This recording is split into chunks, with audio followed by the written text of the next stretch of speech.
Hey guys, I'm Keen947, aka Wolfkeen, and welcome back to another My Little Pony vlog. Today I am talking about Look Before You Sleep, written by Charlotte Fullerton. I don't like this episode. This is another episode of Season 1 that I really can't get into for multiple reasons, and I think people can understand why I can't get into this episode. So the premise of this episode, which, okay, I'll just get to the beginning of it all. Basically what happens is that, for some reason, the Pegasi forgot to do a drizzle one day because, the Pegasi control the weather. They forgot to do a drizzle one day, and now they have to do a downpour in order for them to catch up to their, behind rain schedule. That I kind of, look at it like, I don't know if that really makes sense. Like, okay, I can understand missing a drizzle, but how does missing one drizzle account to a downpour later? I mean, was the next rainstorm supposed to be heavy, and because you missed this drizzle, you have to turn that heavy rainstorm into a downpour? I don't know. So basically, they begin, cleaning up the area, so this way, no damage is done in town, like taking down, the loose twigs of trees and stuff like that. And for some reason, they get Rarity to do this. Therein lies my problem. Why is Rarity called in to do this? I get she's a unicorn, but you could probably get another unicorn to do this, like Twilight. I mean, Twilight would be a good idea for this. Why Rarity? Honestly. But what begins happening is that basically Rarity and Applejack begin arguing with each other, and I swear to God, this is where I start going like, aren't you adults, basically?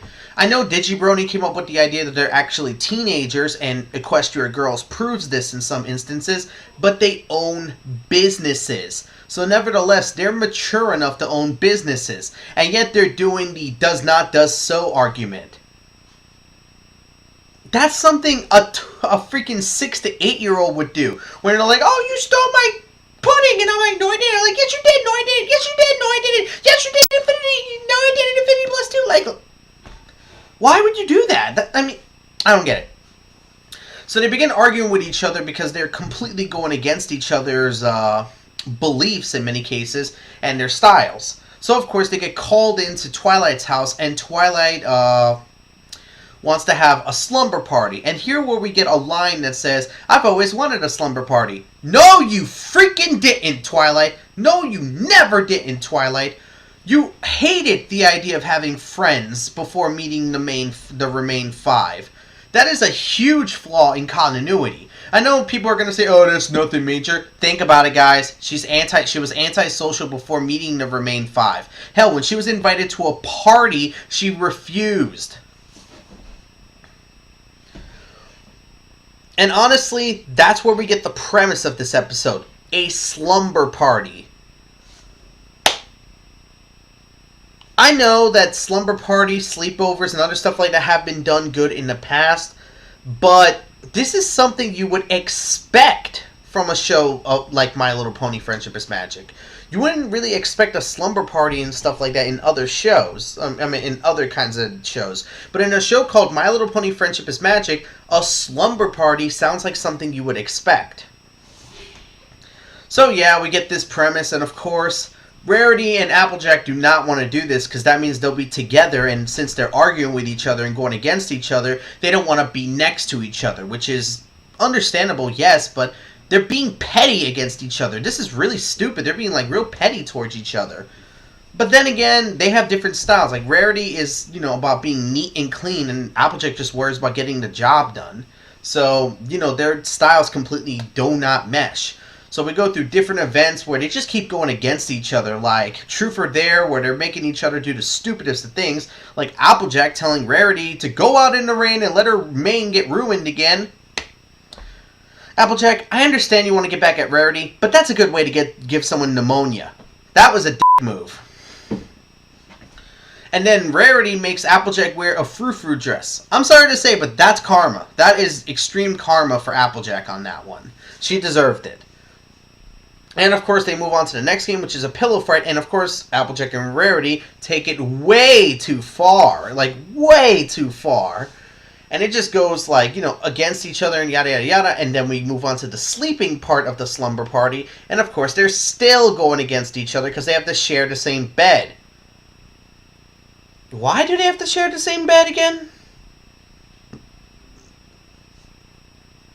And of course they're going against each other in this aspect, fighting over a blanket and other stuff like that, and Twilight finally loses her mind and finally decides to call them out on it. And of course, Applejack and Rarity begin going against each other again, and Twilight pretty much says, "You ruined my slumber party," and says, "What could possibly go wrong?" You realize, whenever you say, "What could possibly go wrong," the craziest thing goes wrong, right? It's like if I said, "Oh, what could possibly go wrong?"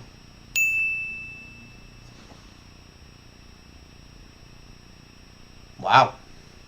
Didn't expect that.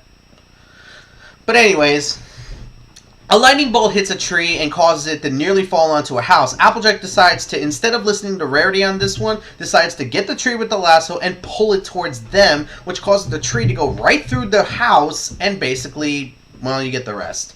So now we got these three conflicting with each other. We have Twilight, who's being by the book, Twilight, you're smarter than this. Why are you using a book to tell you a situation that's occurring? Like, why are you using a slumber party book to help you with a simple situation like this? Hello, use your magic to break down the tree. Instead, she's like, "There's nothing about this in my book about branches or anything like that." I'm like, come on, Twilight, are you serious? And so finally, and then you see Rarity picking up books and putting them back. Rarity, there's a branch in the house and the window's open. Why are you doing that? And then finally, Applejack apologizes to Rarity about not listening to her, and then, of course, they finally start, talking to each other, like actually talking to each other on a level, and begin trying to compromise with each other. And finally, they do get into a compromise and figure out something. Rarity breaks down the tree with magic, which, Twilight, why didn't you do that? And then you have Applejack getting ready to freaking kick the thing right out the window, but Rarity stops her basically with a glare, and Applejack's like, all right, I'll do it slowly. I won't kick this thing halfway across the state, basically. And of course, this leads to Applejack and Rarity finally working together and finally seeing, coming to grips with each other's differences, where they finally actually do have some fun at the slumber party. And then, of course, we end the scene with Twilight saying, "Oh, let's have another slumber party in about next week." No, never again. I mean, come on, guys. This was a poor episode in many cases. Don't get me wrong, this isn't a terrible episode. There are worse episodes out there, like Ghostbusters, but this episode just makes me look at it and just be like. And the funny thing is that a lot of people, and the funny thing is that there was a side story in there that I was more interested in. Apparently Spike wasn't around due to royal business. I'm actually more interested in what Spike was doing than this slumber party. That's sad. When you're more interested in a side character's story than you are in the main six story. I mean, ugh. Look Before You Sleep is just horrible in many cases, but it's not the worst episode out there. Granted, visuals are good. The visuals are good in many cases. I especially love the pillow fight scene, because how do you make a pillow fight look like an all-out war? That's being honest. You saw, like, Rarity kicking pillows, Applejack using a lasso to throw pillows, Rarity using her magic to have, like, a line of pillows and then go after Applejack. Like, it was... How do you make a pillow fight look so epic? But what made me annoyed was how Twilight was acting. She was acting really oblivious. It was like her brain was not with her today. I mean, she was... But I do like the conflict between the three. Josh Corcher talked about this. You had the getting things done when it needed to be done. You had Rarity, who was basically like the detailed kind of worker. And then you had Twilight, who was the by-the-book worker. You had three different styles trying to mesh together. And it actually made for some entertaining parts. But it's a slumber party. I'm sorry, but this episode is a slumber party, and normally those aren't really good episodes. Granted, Sleepless in Ponyville was a good episode, but the premise itself is what prevents me from liking this episode. Because I've seen so many slumber party episodes from kids shows and other stuff like that, and they just groan to live, and they just make me groan like crazy. So all in all, what do I think about Look Before You Sleep? Meh. I don't hate it, but I mean, there are a couple of things I do like about the episode, but I can't, for the love of me, like this episode. I only like the visuals in some cases and some of the aspects. Other than that, meh.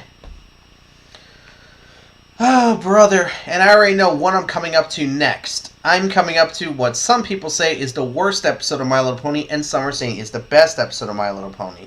So, until next time, guys, I'm Keen947, aka Wolfkeen, and I'll see you all for the next My Little Pony vlog. So until next time, take care.